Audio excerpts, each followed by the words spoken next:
Okay, this is a simple one. It's kind of messed up because a lot of people are very spoiled by like, oh yeah, Yuengling, not a big deal. But it started 1829, 25, something like that. The guy came from Germany, and today it stands to be one of the oldest breweries in America. They have a brewery in Pennsylvania, and they have a bar, not them, there's a separate bar.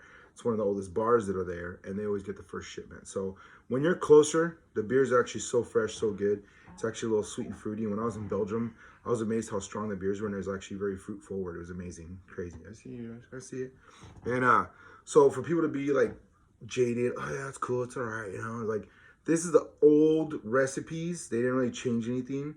You know, they might have expanded and I saw this. I was on the site tells the history. So apparently the original spot caught fire. The first original father passed away. Son took over. He passed away. His only son took over. So this is a lot of tradition. You know, leaving him coming to America, opportunity, get to brew beer, and it's amazing. So the one I had was like one of their porters, which is the smoothest dark beer I had at the time. And I was way back in 2004, 2005, right like after I came back from Kuwait. But they still make it just as good as they did before. They still hold a high standard. They take their time to distribute everywhere. And they finally came to Texas. So the Texas trade agreement or whatever, the taxes, they're not really fair to beer. Beer really caught a lot of backlash. They view it like wine and liquor gets really great profits, and wine gets really great profits. So they're able to make sure that they don't get taken advantage of, and that they can pay the right people to ensure that they have the freedom to be able to sell in a polite manner. Beer doesn't have that same profit margin, and yet they want to do as much taxing as they want on the other ones. But just like food, beer is only a 30% profit margin. Amazing, yes. Overall, this is really smooth. It's just their lager. They're in Texas now.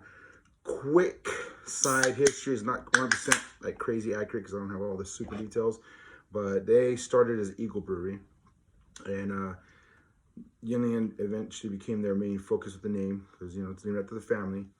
But they still had the Eagle, and Anheuser-Busch has the Eagle, and they came later, and they were getting very big, and they're becoming a powerhouse, and they wanted to sue. So last I believe I heard correctly, is they wanted to sue to have the Eagle logo. And because Yuengling was able to prove that they had it first, they actually won the cases. I believe it would have went that way. So if anyone knows the accuracy of that, please let me know, because it was just through hearsay.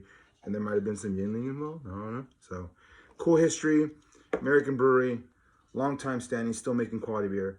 That's their lager. Look how dark that is. Jeez. Beautiful. Dark. It's an amber beer, but it's a lager.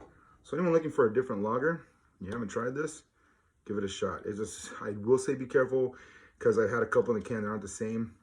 Just when I was on the East Coast, I was in Virginia for 5 years, stationed at Fort Eustis, and I had a couple over there, and they were pretty good. And they go, if you think this is good, you gotta go to Pennsylvania. So I would highly recommend, if you happen to making a trip that way, by all means, check it out.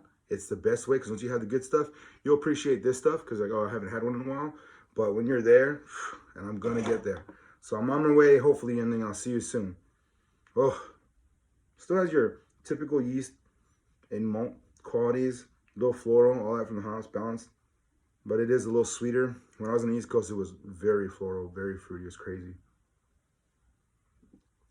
But overall, malty, because it's dark, very malty. This is actually a very malty lager.